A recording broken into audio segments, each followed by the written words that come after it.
Es que tenemos que pasar de ser espectadores a ser actores de la historia, ¿no? Identidad es la palabra que nos falta. Que es el propio Ricardo Palma. Es el chismoso número uno. El personaje con el que voy a hablar nos cuenta aspectos peculiares de nuestra historia. Nos llena las redes sociales con sus chismes. Tenemos el gusto de conversar con Piera Carreras Mariani, la Miss Piera. Yo soy Carlos Tello y es momento de hablar de los chismes históricos con la Miss Piera. Un gusto tenerla aquí, tenerte aquí para conversar de esta genial iniciativa que es un éxito en las redes, Miss Piera. Sí, en realidad, bueno, primero agradezco que me hayas invitado a tu programa para compartir un poquito la experiencia que he tenido en estos escasos 7 meses, que es el tiempo que tiene mi reel, mi Instagram, y en las cuales también he tenido que aprender, porque yo muy tecnológica no he sido, ni soy. Pero bueno, con ayuda de mi hija, de la familia, hemos podido ir produciendo estos programas, ¿no? Piera, es sorprendente porque nos estás hablando de que son 7 meses. Pero 7 meses que se han hecho muy interesantes, que se han hecho ricos en producción de videos, en producción cultural, porque hay un público que en las redes sociales está buscando ese tipo de contenidos. ¿Cómo has sentido la reacción de los usuarios, de la gente que está en las redes frente a tus videos?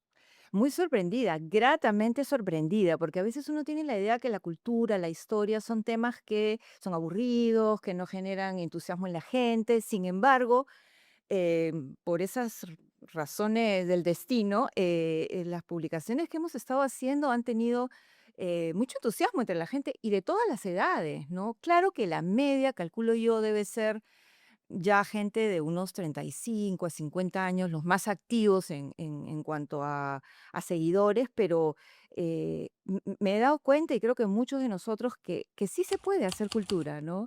De una manera diferente, utilizando otros recursos, pero sí congrega.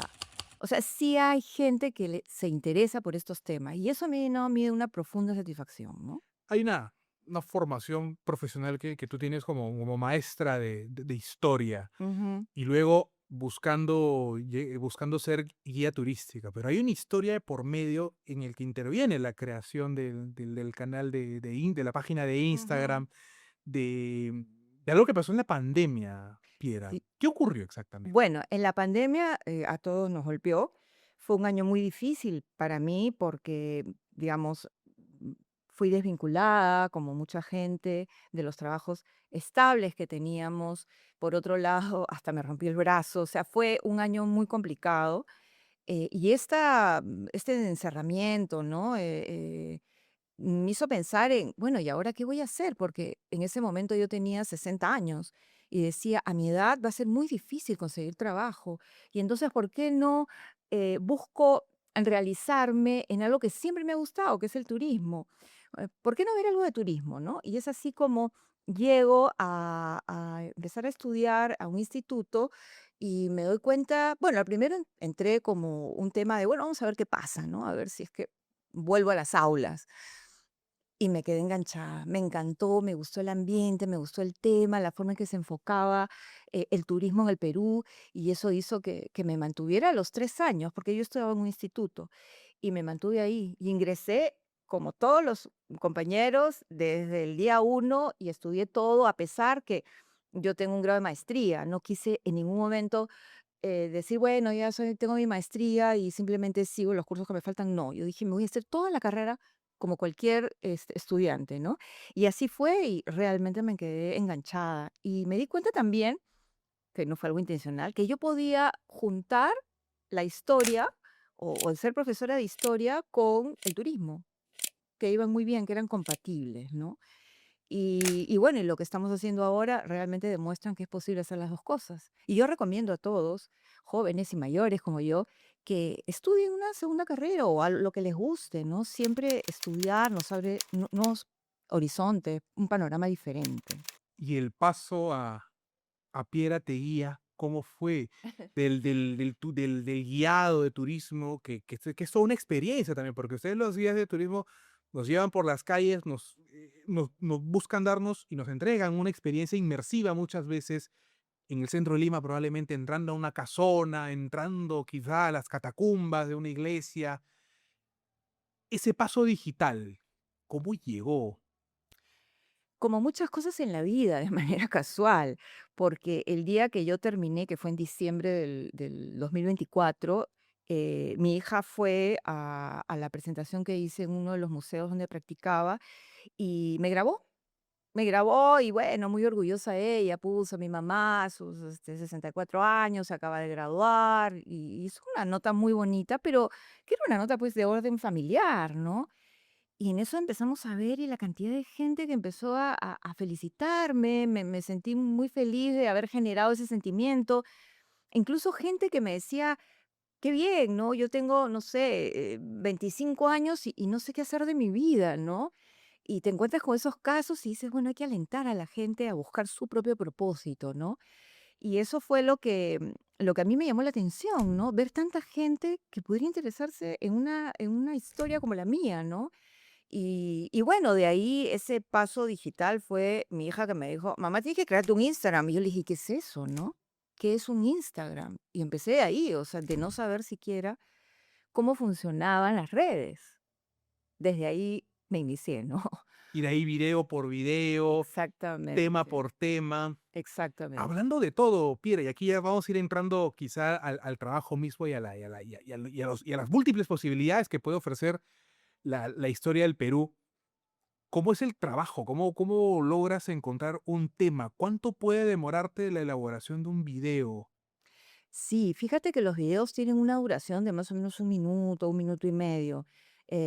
Pareciera simple, pero alguien que no está acostumbrado a los medios como yo, me toma bastante trabajo, porque primero hay que elegir qué tema.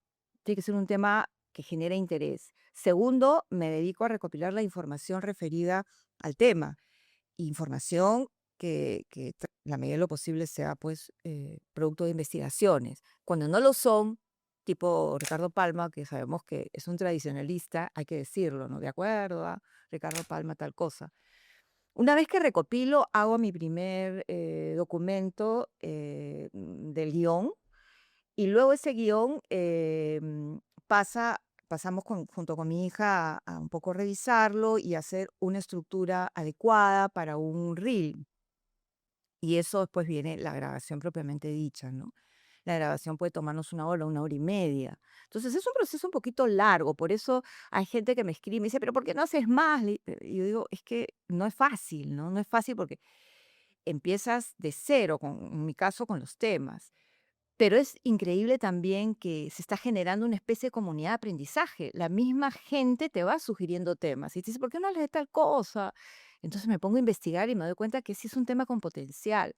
O también colaboran conmigo y me dicen, de muy buena, digamos, onda, porque yo también me puedo equivocar, por supuesto, me dice, la historia fue así, quizás te has equivocado en el nombre de tal iglesia, y entonces las mismas personas que me ven van contribuyendo con los contenidos. Y eso me gusta, porque no es una sola persona la que arma esto, sino al final somos varios, ¿no?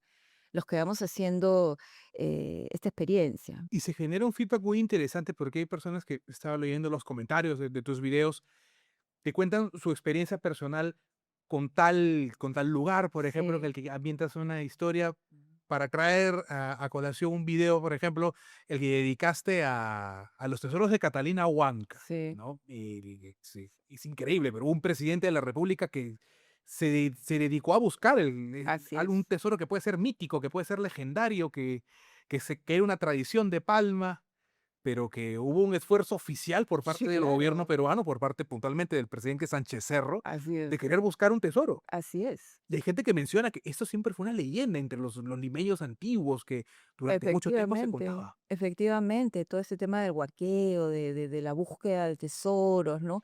Ha hecho también que mucho de nuestro patrimonio se deprede, ¿no?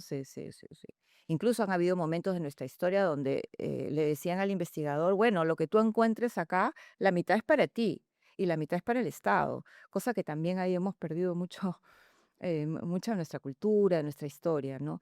Sí, son temas muy interesantes, como te digo, donde la gente colabora muchísimo. comenta, algunos, hice una vez, uno del alcalde de Machu Picchu, el primer alcalde que fue japonés, me escribió la nieta, ¿no? A decirme que era su abuelo y que estaba muy orgullosa de él. Y es bonito porque empiezas a tocar la fibra de las personas, ¿no? Que eso es lo que de alguna manera se busca también. Desde luego, que es lo que muchas veces buscamos también, al menos a través de lo que se nota del trabajo de historiadores, de divulgadores de contenido cultural, ¿no? De acercar esos temas al público, Sí, de hacer que la historia no necesariamente es, pues, el cuadro épico, es la fotografía antigua, sino entender que hay historia debajo de nuestros pies, ¿no? así Hay, es. hay un hecho trascendental que pudo haber ocurrido en la esquina de nuestra casa, o que el nombre que lleva la calle donde vivimos tiene un porqué. Hay un Así es. personaje que realmente hizo mucho y por eso mereció tener su nombre Así en las es. placas de nuestras calles. Sí, en realidad hay un fenómeno bien extraño porque nosotros no nos sentimos partícipes de la historia, somos espectadores. Nosotros nos sentamos a mirar la historia y en realidad hacemos la historia. Cada uno de nosotros hace historia, historia personal, historia familiar, historia de una comunidad. No nos sentimos partícipes, ¿no? Entonces, eso es algo también que creo yo que hay que cambiar. Cuando yo, por ejemplo, dicto en la universidad el curso de historia, lo primero que les digo a los chicos es, hagan su propio árbol genealógico. ¿De dónde vienes? ¿Quiénes fueron tus abuelos, tus bisabuelos? Y a muchos chicos se quedan en el papá y mamá, o sea, no avanzan. O me ponen mamá o papá, pero le digo, pero eso no es el nombre, o sea, ¿cómo se llamó tu abuelito? ¿De dónde vino? Esa es tu historia y tú eres el primero en que debe reconstruirla. Yo creo que el generar esta sensación de ser partícipes de esta construcción histórica es algo que no hemos hecho bien los profesores de historia, ¿no? Cuando también les pregunto, a ver, ¿a quiénes les gusta la historia? 2 o 3 levantan la mano, porque a veces se hace algo muy académico. que el hecho de hacerla amena la historia no quiere decir que estemos banalizándola. Por el contrario, la estamos haciendo, empaquetando de una manera que esté al alcance del estudiante y que lo motive. Generalmente los historiadores, cuando uno les dice: "¿Y por qué eres historiador?", dicen: "Es porque tuve un profesor maravilloso", ¿no? Eso es lo que tenemos que lograr, motivar a los estudiantes a que quieran conocer su propia historia personal y, por supuesto, la historia del país. Y una historia personal que está inserta en la historia del país, en la historia de su sociedad. Por supuesto. A nuestros padres, a nuestros abuelos, a nuestros bisabuelos, los hechos históricos los han marcado y han marcado sus vidas y probablemente nuestras propias vidas están de por medio, Así condicionadas por es. algo que sucedió en nuestro pasado, en nuestra historia inmediata. Sucede también que hay personajes que pueden marcarnos. De aquí quiero entrar un poquito a la historia familiar que tú tienes, Piera, que me parece muy interesante. Vienes de una casa donde se hablaba de esto, Sí. donde se conversaba mucho. Tengo entendido que hay parientes profesores universitarios. ¿Cómo era la casa de Piera donde se podía hablar de estos temas, donde formaba parte de la cotidianidad? Bueno, mira, yo me he educado en Lima, pero en verdad soy de Chiclayo, ¿no? Yo no nací acá, nací en Chiclayo, una ciudad maravillosa, donde mis abuelos se forjaron, un futuro el otro lado de mi familia, de la zona de Farreñafe también. Y entonces había lo que hoy día no tenemos, es la sobremesa, donde uno se sentaba después del almuerzo y comenzaban las anécdotas de la familia, las historias de la comunidad, de la ciudad, de los vecinos, y uno ahí va escuchando todas estas historias. Hoy en día, lamentablemente, eso lo hemos perdido, ¿no? Lo hemos perdido porque la tecnología nos abruma, estamos con el celular en la mesa y este espacio que es de conversación no lo hemos tenido. Entonces yo he estado inmersa en ese ambiente. Chiclayo es la segunda capital arqueológica del Perú, o sea, tiene muchas cosas que ofrecer. Y yo recuerdo mucho que uno iba, digamos, a las zonas donde habían lugares, no sé, de la agroindustria, y uno hacía así en la tierra y podía encontrar chaquiras y cosas de nuestro pasado. Quizás yo no era en ese momento consciente, tenía 5 o 6 años, pero estábamos rodeados de todo un bagaje cultural. Y todo eso a la larga fue motivándome primero a ser profesora, ¿no? Yo desde muy pequeña, mis compañeras de clase se ríen porque me dicen, tú desde chiquita querías ser profesora Con la especialidad de historia y y con la geografía. especialidad de historia, ¿no? Entonces, creo que ahí combiné muy bien y traté de recoger todas anécdotas e historias que siempre se conversaban en la casa y que se siguen conversando, ¿no? Porque tengo parientes mayores, tíos, que siempre me están contando anécdotas. Y hay un personaje muy interesante que forma parte de tu árbol genealógico, Piera, y es un nombre muy importante para nuestro país, y es el de Manuel Mesones Muro, que Sí, es un personaje fascinante porque se inserta en esta nómina de exploradores, sí, esta nómina de personas que se aventuran a conocer nuestro país, antes que conocerlo, probablemente descubrirlo, ¿no? sí, Para que nos pues, puedan estar siguiendo. El nombre de Mesones Muro está ligado, por ejemplo, al descubrimiento del Abre Porcuya en el norte de nuestro país, y de algo tan hermoso que era buscar la integración de nuestras regiones, de nuestras provincias. así es. Él pasó toda parte de su vida tratando de buscar esta conexión. Era un hombre que fue educado en Europa. Él estudió en Alemania, regresó al Perú, fue director del Museo Brüning. O sea, un hombre realmente dedicado a la historia, dedicado a la geografía, y se internaba, ¿no? Meses de meses en estas zonas a veces un poco agrestes, ¿no? Que tiene nuestra caprichosa geografía, y con la intención de buscar ese paso, ese camino, esa salida. Y su vida la dedicó a eso.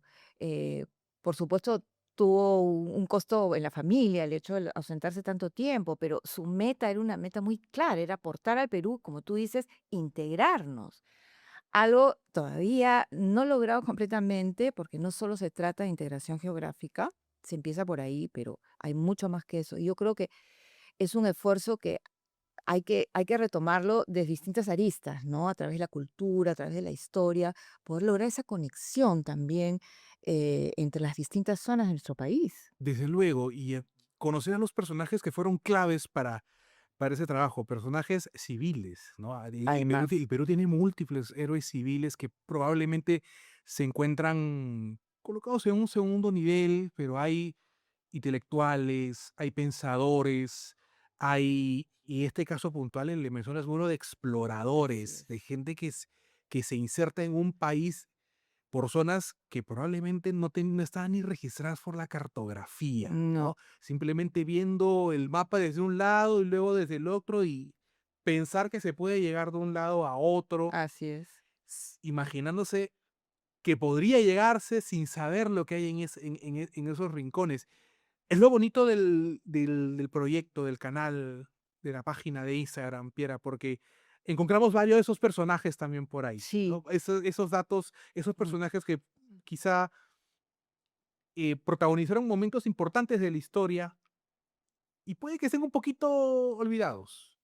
Sí, olvidamos bastante. Y lo que tratamos de hacer es de rescatar y que quisiéramos de todos, pero bueno, es imposible porque hay tantas personas valiosas en nuestro país que han contribuido tanto y siguen contribuyendo. Es ponerlos en valor, tratar de mostrar lo que hicieron por el país, tantos peruanos como extranjeros que también pudieron haber contribuido a nuestro país, Raimondi, en fin, tantos intelectuales, ¿no? Que han hecho de este país algo tan grande. Nos hemos olvidado de admirar nuestro país. Estamos muy inmersos en lo negativo. Pero ¿qué pasa si le empezamos a dar la vuelta y empezamos a ver lo positivo? Oye, este país ha sido también forjado por gente que ha hecho cosas muy buenas. Veamos lo bueno. Obviamente no es cerrar los ojos a las cosas negativas, pero tampoco olvidemos lo bueno, las buenas personas que han estado al lado del cañón, como se dice, contribuyendo y haciendo de este Perú algo tan grande, ¿no? Es algo que no, yo me resisto a olvidar, ¿no? Siempre quiero dar esa dosis de, oye, mira lo que hicieron, ¿no? ¿Por qué nosotros no hacemos algo también, ¿Cuál, ¿no? cuál es el personaje o probablemente la temática que más te ha marcado al momento de investigar, de descubrir algún tema para alguno de los tantos videos? Mira, tú lo has mencionado, cuando hice lo de Pavarotti, lo hice con mucho cariño porque además él es de una zona, o trabajó mucho en una zona de donde también mi familia es oriunda, ¿no? Allá en Italia. Y entonces me gustaba mucho, además yo me recuerdo a mi abuelo cantando piezas de ópera, ¿no? En italiano. Entonces dije, bueno, Pavarotti hay que sacarle el provecho, ¿no? Y lo más lindo que pude tener es que el mismo Edwin Tinoco Qué maravilla. me escribió a agradecerme. Dice, a mí me está agradeciendo cuando nosotros deberíamos agradecerle a él, ¿no?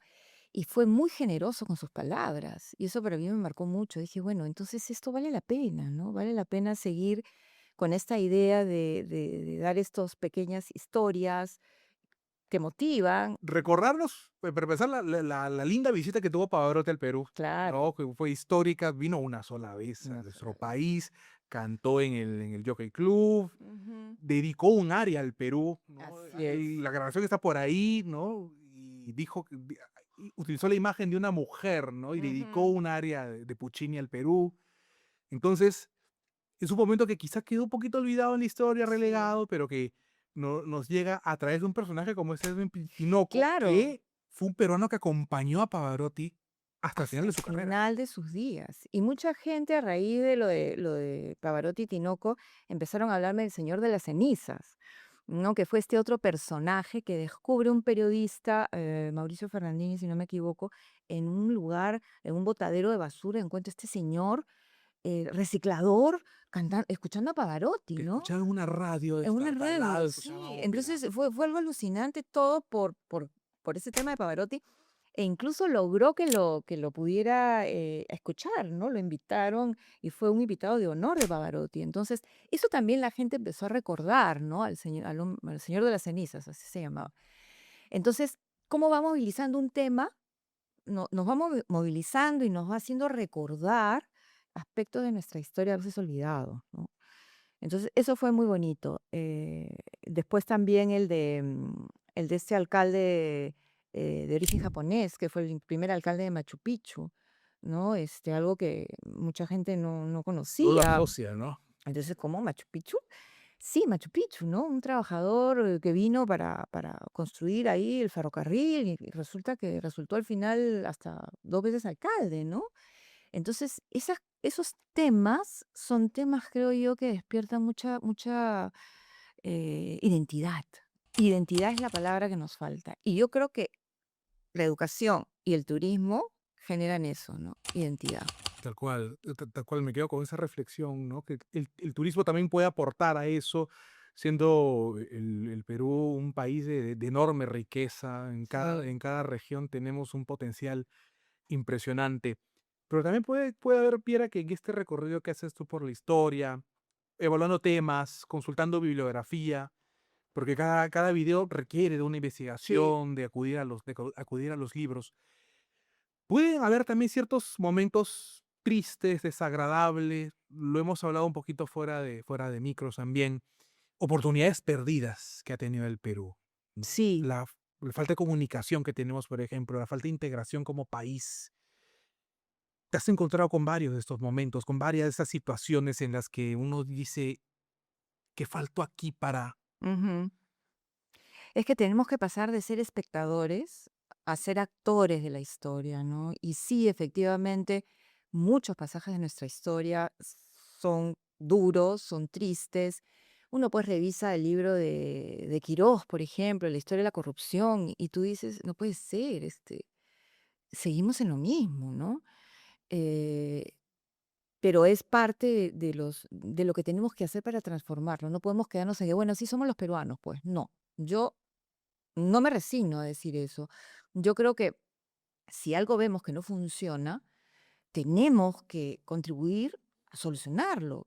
Como te digo, muchos nos contentamos con criticar a otros lo que hacen, pero ¿en qué momento nos comprometemos? ¿En qué momento hacemos control ciudadano?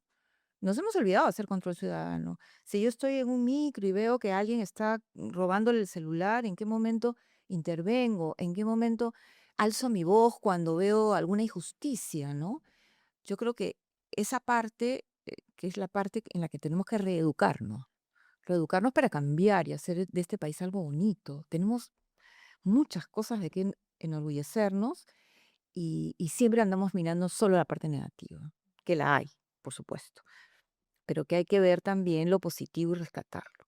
Desde luego, y mirar, de tener esta óptica también sobre sobre nuestra realidad, sobre nuestro contexto, sobre nuestro presente. Y volver a la historia también, quizá para ver qué pasó y evitar que esos problemas, pues, puedan ocurrir Ujú. a futuro.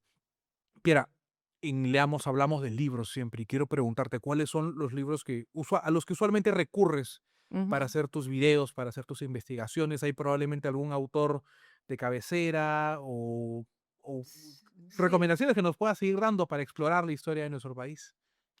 Bueno, yo suelo revisar mucho Basadre, ¿no? Historia de la República del Perú, porque es muy, muy, puntillista, es bien detallista, Demasiado. es bastante detallista. Basadre, ahí que hemos hablado un poco de ópera y de Pavarotti, Basadre tiene hasta historias de la ópera en el siglo XIX en el Todo, Perú, todo. temporadas, o sea, un nivel de Es minuciosidad impresionante. es increíble cómo te puede detallar y claramente documentado que está, ¿no? Y me gusta mucho revisarlo, me parece bueno, una colección de libros, si bien son especializados, son una fuente de información maravillosa, ¿no? Luego tenemos al padre Rubén Vargas Ugarte, que también es una colección muy interesante, que te cuenta también muchos aspectos de nuestra historia. Bueno, José Antonio del Busto,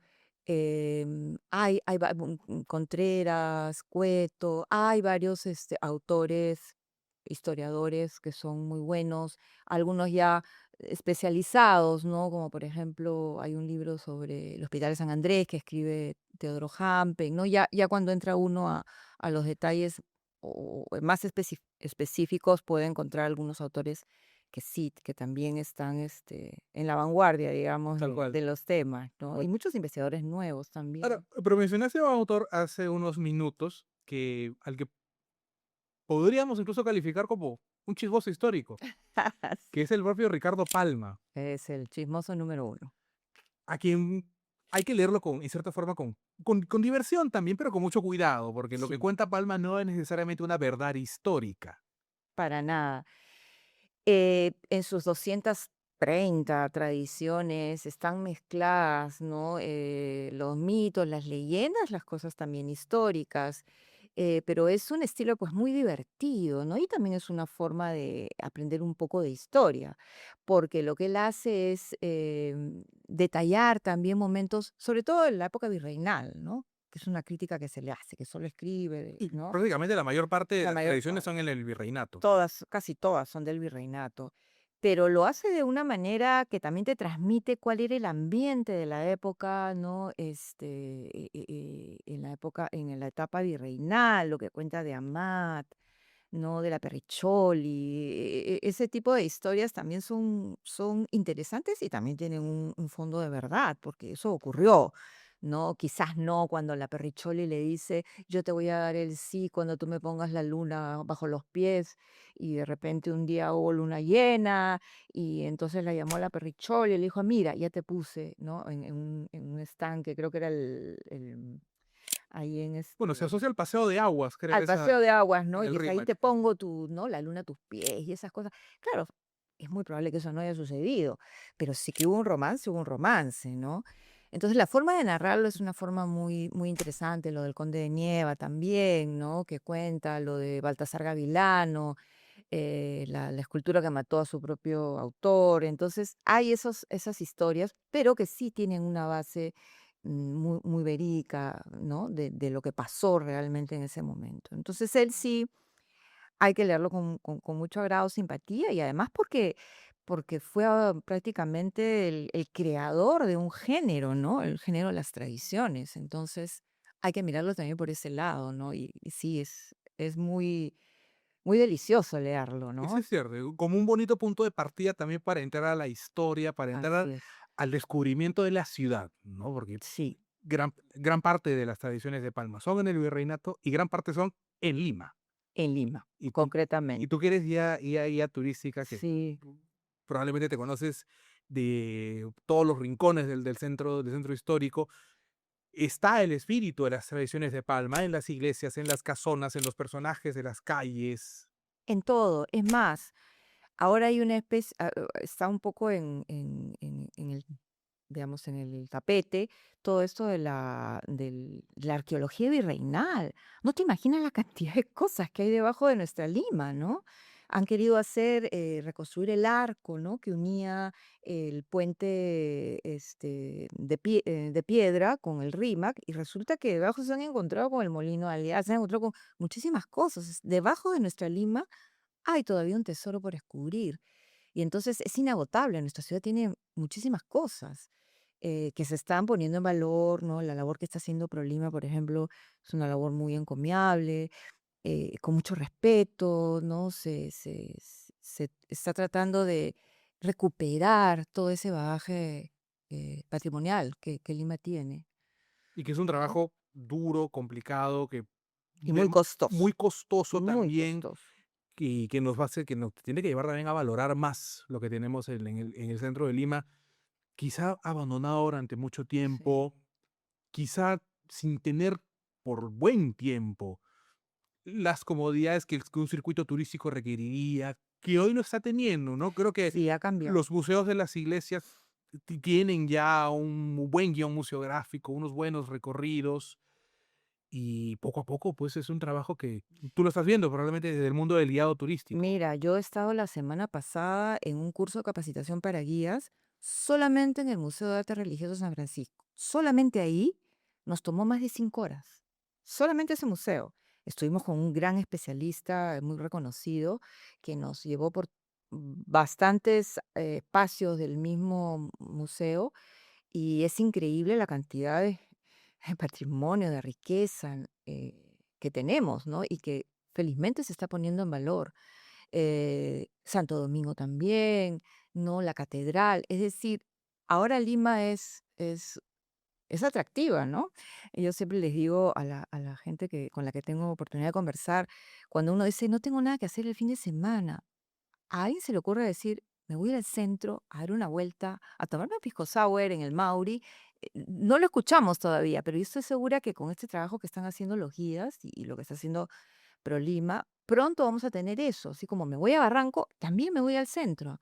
Cuando estén las condiciones mejor instaladas, porque sí es cierto que hay algunas dificultades todavía para ir al centro histórico, pero caminar por el centro para mí es una cosa maravillosa. Cada vez que voy descubro cosas nuevas, me encanta entusiasmar a los turistas que me acompañan, que pregunten, que se interesen. Sí, es todo un descubrimiento, ¿no?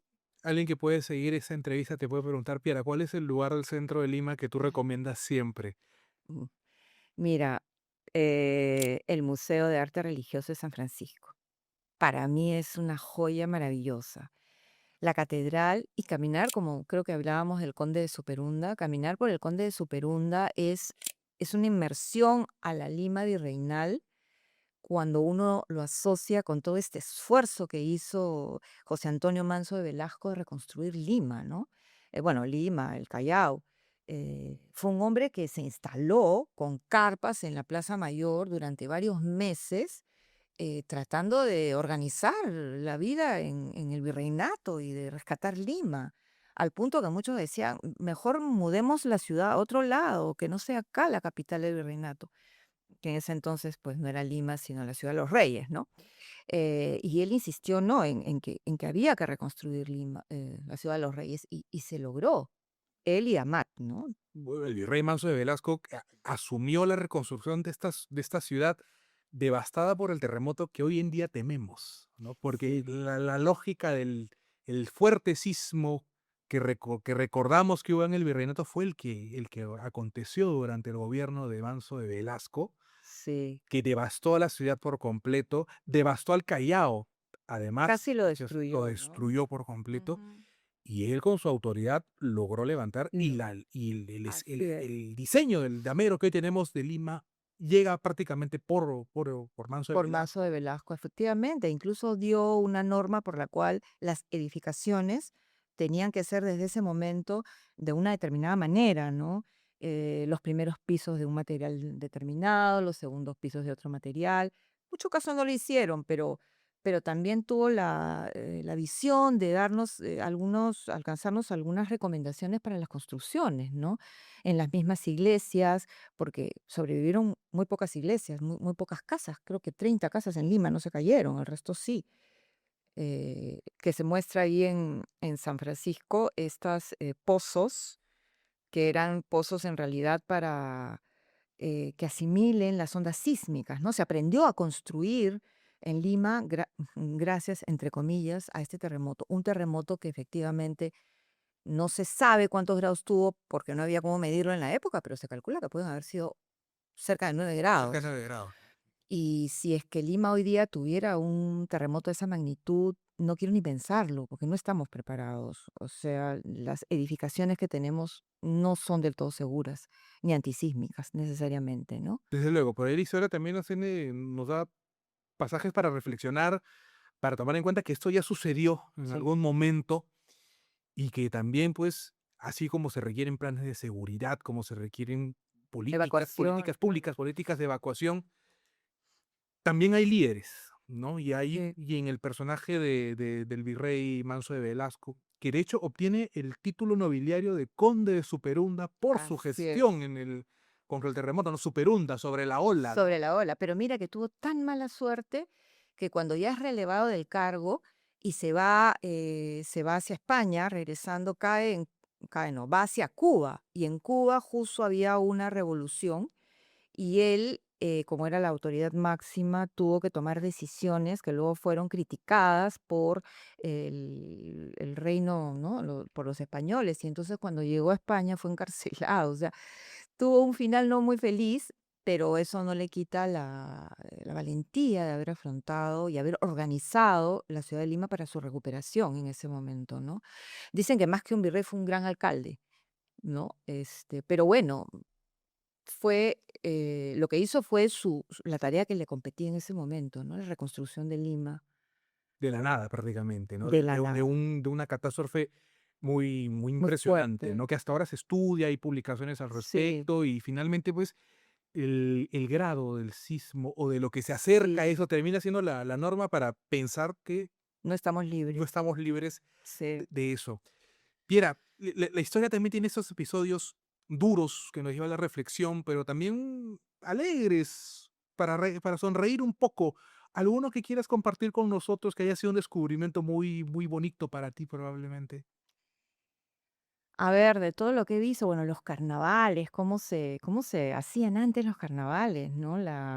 Si bien estaba muy asociado a la aristocracia, era una fiesta, ¿no? El carnaval, había corsos, carros, alegóricos, fiestas, en lugar se echaba con chisguete perfume, agua, éter, ¿no? Había toda una fiesta muy interesante al respecto. Bueno, la transformación de Lima también en cuanto al gobierno de Leguía, por ejemplo, ¿no? Esa transformación, esa búsqueda de la modernidad que Lima no tenía. Lima era una aldea, ¿no? Así lo señalan muchos cuando describen Lima de principios del siglo XX o fines del siglo XIX, cómo Lima en realidad no había dado el salto a la modernidad. Y lo que hace Leguía es pavimentar pistas, la traída de los primeros carros, que fue todo un acontecimiento, ¿no? Estaba justo viendo que cuando llegaron los carros y se hizo como una especie de circuito donde el primer carro iba pues Leguía y atrás iban los demás y se dieron toda una vuelta. O sea, yo me imagino, es como si viéramos, pues, una nave espacial ahorita que está pasando por acá, una cosa así, muy impactante, ¿no? La primera industrialización también y todo lo que trajo a nuestro país. Sí han habido episodios muy, muy gratos que hemos tenido, ahorita no se me viene uno en concreto, Pero has pero mencionado el lado de las fiestas de Lima, sí, por el lado de los carnavales. A veces cuando llega el mes de junio, bueno, vemos lo que es la fiesta de San Juan en la selva, pero que en fiesta de Lima también se Mancaes. festejó la fiesta de Sí, Amancaes uf, hasta hace más o menos, sí, los a mediados de del siglo XX, del siglo XX, años 50, 50 me por parece, ahí. aún se festejaba y que era también un punto de encuentro esta zona Esa del fiesta era Rímac. muy bonita porque integraba. O sea, iban todos, ¿no? Iban ricos, pobres, y se juntaban ahí, ¿no? Se juntaban y habían, digamos, una fiesta, habían bailes, cantantes, comida. Era realmente una fiesta bien importante, ¿no? Bueno, eso ya ha desaparecido, incluso la flor, pero otras manifestaciones van a ir apareciendo. El mestizaje que sufre Lima es un mestizaje muy interesante que nos ha traído, todo este género musical, por ejemplo, tan increíble que tenemos ahora, ¿no? Cuando hace pues 30 años no se nos hubiera ocurrido que podía haber cantantes de rock en quechua, por ejemplo, ¿no? Eso es algo que a nadie se le hubiera ocurrido y eso está pasando. Y eso es parte de este desarrollo, de esta integración que está viniendo por lo cultural y que esperamos que siga en lo social y en lo político, ¿no? Tal cual. Una real integración. Pero sí, o sea, menos Chacalón, por ejemplo, ¿no? Es un personaje admirable. Y ahí en los años 50 60 es que comienza pues todo este proceso de mixturas que tiene Lima, ¿no? Toda esta cultura que se va integrando de a poquitos. De a poquitos, pero se va integrando, ¿no? Eso porque la historia Piera también es integración. Es entender que un país Total, poco a poco se va construyendo como tal total. y es lo que vemos en tus videos. Sí. Piera, gracias por acompañarnos No, por aquí en favor, Latina. un Un gusto. gusto conocer tu experiencia, Gracias. conocer tus temas, conocer tu proceso de investigación también, porque cada video tiene un trabajo detrás, tiene una bibliografía, una investigación.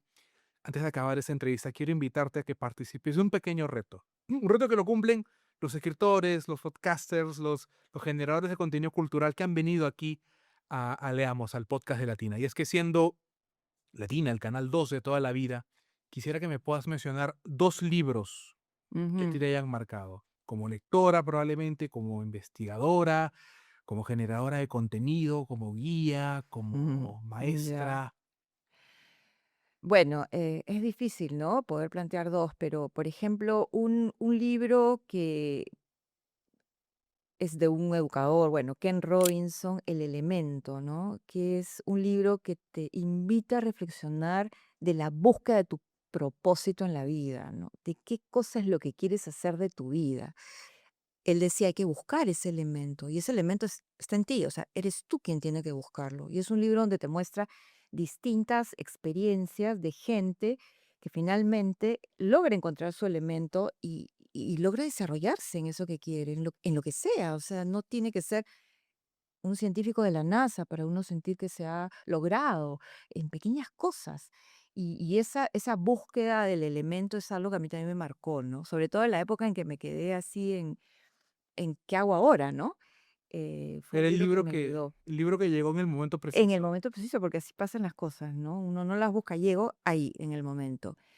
Y bueno, y libros de otros libros, bueno, El mundo para Julius, por ejemplo, ¿no? También, y ir a la casa Fernandini, porque claro, ahí en la casa Fernandini se filmó la película, ¿no? Y entonces entrar a ese comedor es como abstraerse y pensar que efectivamente estás ahí mirando a la familia, ¿no? Mirando a Julius, comiendo con su mamá, en fin, con la familia. Ese es un libro también muy hermoso, ¿no? Dentro de todos los que he podido revisar, ¿ya? Es un hermoso apunte que coloques a Un mundo para Julius, de Alfredo Bryce, estando donde estamos, Sí. estando en el barrio de San Felipe, porque Julius nació en un palacio frente al viejo Ujú. hipódromo de San Felipe, que está Ah, aquí mira, cerca, claro, ¿no? pues Aquí en más. Jesús María, ya obviamente la zona ha cambiado No, la muchísimo. sí. Probablemente algunas casas se conserven de la época, ¿no? Inicio del siglo XX, ¿no? Ujú. Pero es en este barrio, finalmente, en el barrio de San Felipe, en el Sí, barrio de la Enea Salaverry, que está aquí a la espalda, el edificio de Latina, exacto. donde nació Julius, donde ocurre sí, esta novela tan Esa genial de Alfredo sí, Bryce. muy bonita, y que nos muestra un lado del Perú, ¿no?